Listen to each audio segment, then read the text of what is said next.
자, 이제 로마와 카르타고로 이제 들어가고 있는데, 카르타고는 이제 페니키아의 식민지였던 곳이고, 특히 지중해 서쪽 부분, 어, 지금의 에스파냐, 이쪽까지 이제 영향력이 뻗쳐 있었고, 이제 로마는 안쪽을 좀 다진 다음에, 라틴 동맹이죠. 거기를 다진 다음에, 그 다음 이제 해상으로 이제 진출을 하게 되는 그 시점에서 이제 그 전쟁이 일어나는 포에니 전쟁으로 배우죠. 1, 2, 3차. 기원전 3세기에서부터 2세기. 이 각각 뭐 이 그 기간 동안 계속 싸운 게 아니라 단발적으로 싸운 거예요. 근데 이제 제가 이제 아직도 전쟁으로 아직 오늘 이제 한니발까지는 안 들어갈 거예요. 한니발 말고 1차까지만 들어갈 건데 한니발 유명하죠? 근데 와 날씨 되게 좋네. 손가락이 얼 것 같네. 장갑을 껴야 되나? 근데 그 모든 걸 하기 전에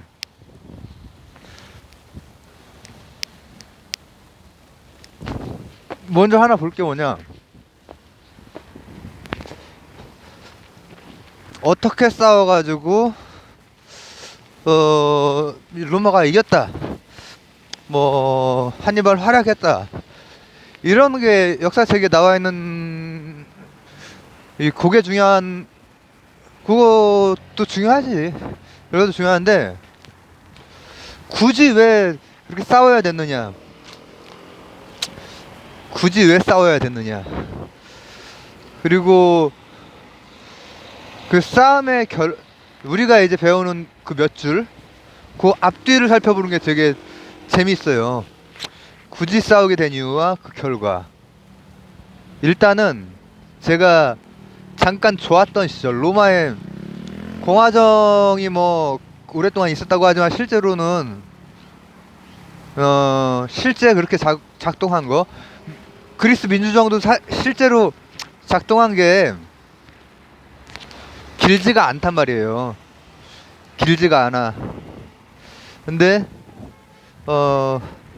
로마의 공화정도 라틴 동맹에 시민권도 주고, 그리고 토지 개혁을 통해서 땅도 분배가 잘 되고, 이러던 시기까지가 로마 주위를 통합하던 그 시기인데, 그때까지가 실질적으로 제대로 된 공화정이라고 보면 돼요. 진짜 더럽게 춥다. 손가락이 갑자기 추워져서 그런지 몰라도 어우, 손을 조금 안쪽으로 넣겠습니다. 내가 이거 들고 계속 찍을 수 있을지 모르겠네. 근데 그 뒤에 결국 팽창을 할 수밖에 없잖아요. 근데 그쯤 됐을 때는 어느 정도 단단해져서 갈리아가 다시 한번 쳐들어와요. 켈틱스가 쳐들어오는데 그땐 이깁니다. 그때는 이제 막아내고, 점점 이제 그 세지면서 제국의 면모가 있으니까 이제 한나라도 한 무제 때 쫓아내잖아요. 원래는 묵특선우한테 안 됐었는데 이제 그 흉노를 쫓아내듯이 나중에는 위쪽으로까지 쫓아내요. 켈틱이 위쪽에 위치하게 되죠. 이게 지금 서유럽을 얘기하는 겁니다. 지금 나중에 또 이제 그 중심이 되는 남유럽 쪽, 그 에스파냐나 뭐 이쪽은 문화권이 좀 달라요. 어떻게 보면은 지금도 그렇고. 근데 지금도 이 서유럽이랑 남유럽이랑 미묘하게 조금 다릅니다. 경제력이나 뭐 이런 국방력이나 이런 차이만 있는 게 아니라 문화적으로도 조금 달라요. 그냥 쉽게 말하면은 뭐 카톨릭과 구교 신교 이걸로도 갈리고, 그리고 문화적으로 에스파냐 이쪽은 이 아프리카 북단 이쪽에 뭐라고 하면 좋을까? 영향권이었고 계속해서 지중해 근방에 나중에 이슬람이 왔을 때도 마찬가지인데, 에스파냐나 이탈리아 남부 같은 경우에 그 영향권 시칠리아가 대표적인 거예요. 1차전이 사실 시칠리아에서 이제 문제가 생긴 거거든요. 1차전이. 근데 자, 다시 멜서스로 돌아와서 인구는 기하급수적, 그리고 식량은 산술급수적으로 늘어나면은 진출을 다시 꾀할 수밖에 없는데, 그 중에서 이제 노른자, 아직은 뭐 켈틱은 별 볼 일이 저 갈리아 지방은 별 볼 일이 없으니까 거긴 너무 처지니까 문명이. 그래서 시저가 나중에 그 정복할 때도 아유 갈리아 여기는 진짜 노답이다 이렇게 했다고 하는 말이 그거란 말이에요. 거기는 뭐 해가지고 저희가 저 편익 분석을 하면은 뭐가 안 나와. 근데 지중해 쪽은 괜찮거든. 근데 지중해 쪽에 바로 카르타고가 카르타고 입장에서는 이제 라틴 동맹은 인정을 하고 지중해는 이렇게 하는 그 동맹이 이미 1차전 이전에 2세기 동안 지속이 됐었어요. 뭐 예를 들면은 그 신라, 백제 뭐 이렇게 동맹이 이렇게 지속이 되다가 깨지잖아요. 관산성 전투 뭐 이런 거 하면서 깨지듯이 시칠리아 전투로 깨지는 거예요. 우리가 포에네 전쟁이라고 하는 그 1차전으로. 포에네 전쟁이 뭐냐면은 카르타고가 엄청 센 나라인데 이미 역사의 뒤편으로 사라진 어디의 식민지였다고? 페니키아 전쟁으로 부르는 거예요. 역사에서는 카르타고 전쟁이라고 안 하고 페니키아, 포에니 전쟁이라고 하는 거예요. 그 포에니 전쟁이 이제 일어나게 되면서 공화정도 이제 나중에 진행되는 과정에서 이기잖아, 로마가 결국은. 근데 그때부터는 시민권을 주고 뭐 이렇게 보편가치 또 공화정 이게 아니라 속주로 만들어요. 그때부터는 속주로 만들고, 카르타고도 페니키아가 이제 해군력이 막강했던 것처럼 페르시아 전쟁, 그리스랑 페르시아 전쟁 때 해군 담당이 페니키아였거든요. 상인이자 또 뭐 그쪽 동네 애들이 다 해적질도 하고 해군력도 있고, 그리스에서는 이제 나중에 이제 해군으로 전환을 하죠. 근데 이 시점에서는 카르타고가 짱이야. 해군력이 짱이야. 그리고 뭐 페니키아에서도 마찬가지지만은 용병 써요. 용병. 그 용병이 바로 카르타고 누바. 거기가 이베리아 반도 그 에스파냐예요. 그러니까 우리 생각이랑 우리 지금 느끼는 지도 봤을 때 아프리카랑 이 남유럽 요랑 굉장히 다르지. 지배관계가 역전이 돼버린 거고, 원래는 카르타고에서 카르타고 누바로 얘네들을 확실하게 좀 어느 정도 끌어안아야겠다. 걔네가 보병이 좋았거든. 그 이제 남유럽 쪽, 그리스에서부터 해서 이 남유럽 쪽이 기본적으로 보병이 늘 셌죠.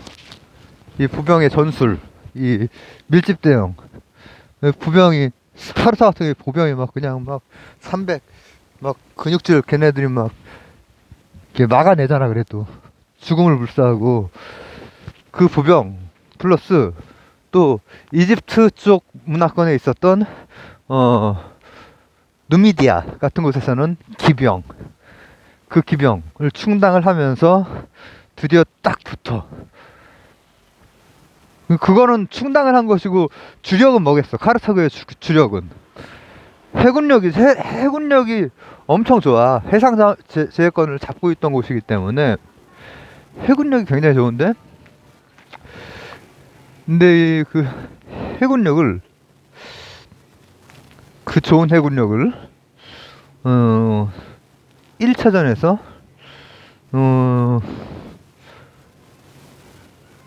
이제 시칠리아가 문제가 되는데, 시칠리아가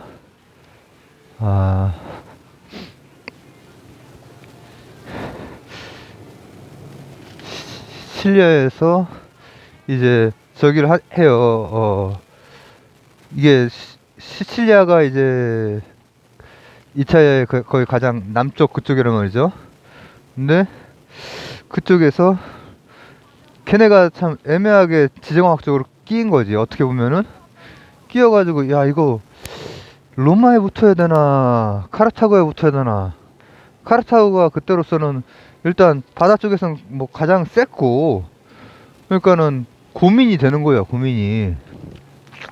고민은 되지만 또 로마가 신흥 세력으로서 상당했기 때문에, 또 야, 로마도 이렇게, 그래서 시칠리아 부분에서 갈려요. 좀 갈리면서 어떻게 할까 이렇게 하고 있다가 전쟁이 터져. 전쟁이 이제 터지는데, 해상 전쟁에서 손쉽게 이겨버려요. 로마가 이겨, 로마가. 그리고 누미디아까지 쳐들어가는데, 거기에선 오히려 해상에선 이기고 누미디아에선 져요, 로마가. 그리고 다시 해상으로 와서는 다시 로마가 이기는 게 포에니 전쟁의 1차 전이에요. 그게 1차 전인데, 그 1차 전을 통해서, 그리고 이제 그 뒤에 이제 한니발이 이제 나오는 거예요. 한니발 같은 경우에는 이제 에스파냐 이쪽 지역을 완전히 그냥 무력으로 이제 해버리죠. 이전 같은 영향권 이 정도가 아니라 완전히 이제 그 이제 말발굽으로 그렇게. 예. 예, 이거 번호로 누를게요.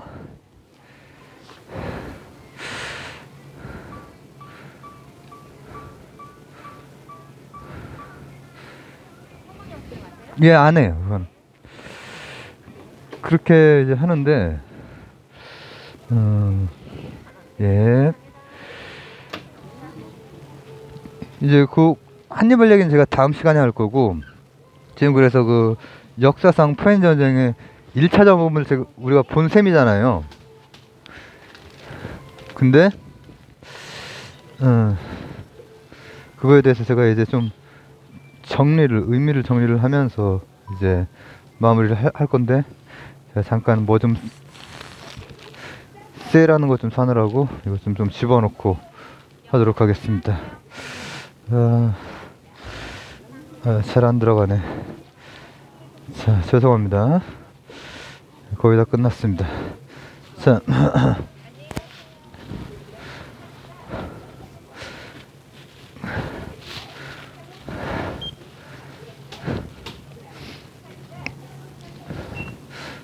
그러면은 이제 그 의미를 이제 몇 개 정리하면서 한번 의미들을 한번 보려고 하는데, 자, 로마 같은 경우에 제가 말씀드렸듯이 여기는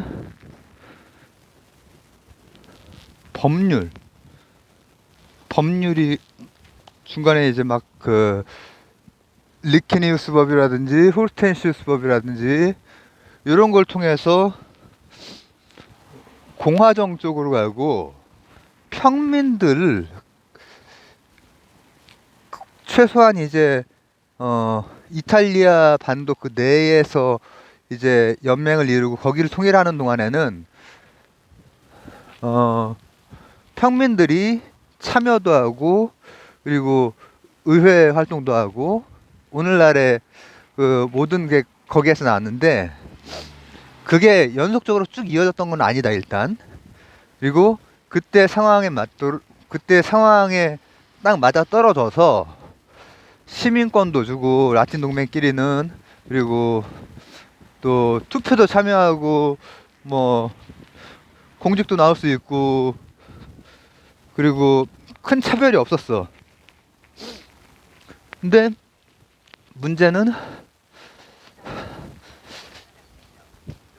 그 다음에 그 정도까지 이 그리스는 그런 식의 제국을 해본 적이 없잖아요.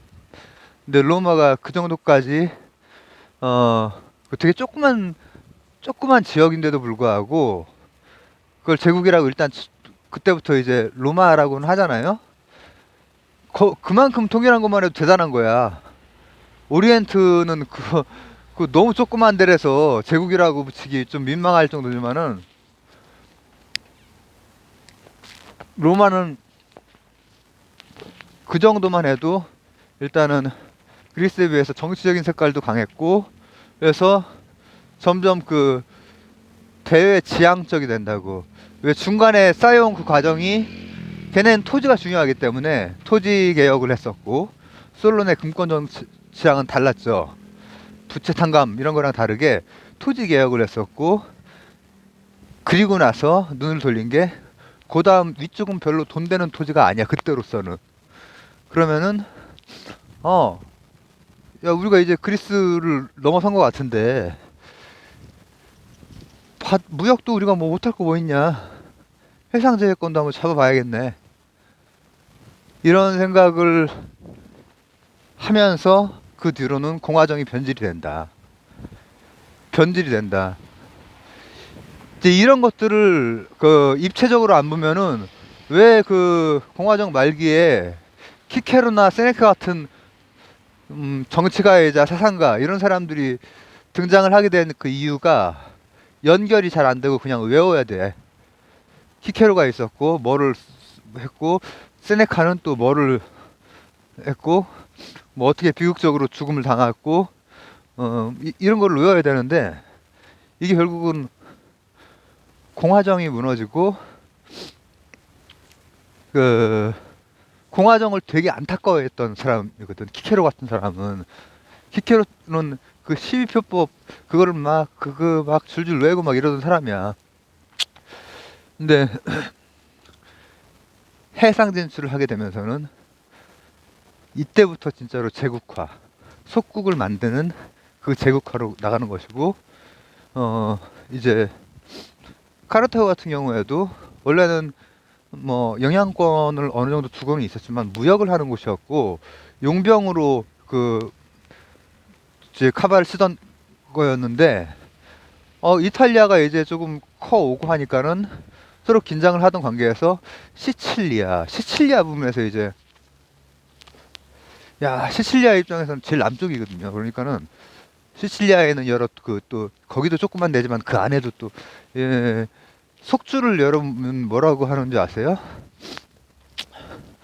프로빈스라고요. 프로빈스. 근데 그 프로빈스가 바로 그때 나온 거예요. 그때 프로빈스 지방이라는 뜻 영어 있죠? 제가 이탈리아 저 라틴 발음 모르니까 프로빈키아 뭐 이런 식으로 이제 그 이렇게 뒤에 무슨 IA 붙이는 그런 거 있잖아요. 이탈리아어에 저 이탈리아가 아니라 라틴어에 그 언어에서 온 건데 그렇게 될 때쯤에는 이미 카르타고도 이제 걔네랑 대응을 하려고 하니까는 그 이전 성격보다는 조금 더 뭐라고 하면 좋을까, 제국주의에 맞설 수 있는 시스템으로 가고 그렇게 되다가 1차전에서 로마가 획득한 곳이 바로 남쪽부터 해서 시칠리아를 일단 했고 그 다음에 제 친구분이 사시는 사르데니아 그리고 코르시카 코르시카 이제 나폴레옹 때도 나오는 그 섬이죠. 그런 남쪽의 섬들을 1차전에서 로마 영향권으로 두는 거예요. 그리고 거기는 지중해를 지중해 쪽의 패권이 늘 서유럽 쪽보다 남유럽에서부터 중동, 이집트, 아프리카 이렇게 삥 둘러 있잖아요. 거기가 각각이 다른 문명권이 아니라 거기를 잡는 곳이 영향을 많이 줘가지고 시칠리아나 이베리아 반도 쪽은 알람브라 궁전 이런 이슬람적인 흔적도 되게 많이 남아있는 게 또 이제 이슬람 이후에는 그쪽이 영향권에 가거든요. 까르루스가 이제 까르루스가 이제 그걸 막아내는 것이고 갈리아 지방이지 거기는 그걸 막아냈지만은 에스파냐 쪽은 안 됐던 거야. 그리고 그 이전부터 에스파냐 쪽은 카르타고 누바 해가지고 노바가 새로운 카르타고잖아. 그러니까 그쪽으로 이제 그쪽 영향권에 있었던 거고. 그래서 자세히 살펴보면 이제 그런 것들이 있다라고 하는 거죠. 그리고 지정학적으로 이렇게 늘 아슬아슬한 그 지역 보면은 우리나라도 역사상 이 지정학이라고 하는 거를 제가 학교 때는 배웠는데 그게 한참 또 안 쓰이기도 했거든요. 그게 식민사관 거기에서 이제 좀 들어온 거다 이렇게 해서. 근데 영향이 많이 있는 것 같아. 힘을 제대로 펴기가 되게 어렵고 여기 눈치를 봐야 되고 이런 것도 있어가지고 지금도 보면은 근현대사, 현대사 이렇게 볼 때도 보면은 시칠리아 쪽이 사실 마피아 가문도 시칠리아 쪽에 이제 우리 그 대부 뭐 이런 것도 그쪽 가문이고 시칠리아 쪽이 북부 쪽에 비해서 잘 1인당 GDP가 낮거든요. 그러니까 거기가 늘 위치적으로 불안불안한 위치라는 거지. 그래서 뭐 현대적인 데까지 이렇게 연결될 수 있는 설명이 될 수 있죠. 지정학적 위치라고 하는 게. 그래서 오늘은 이제 1차전에 대해서 1차전에서 의외의 선전을 해서 이탈리아가 남쪽에 있는 섬들까지 쫙 먹어버렸다 일단. 그리고 해상 진출의 교두보. 그러나 이제 2차전, 3차전이 있죠.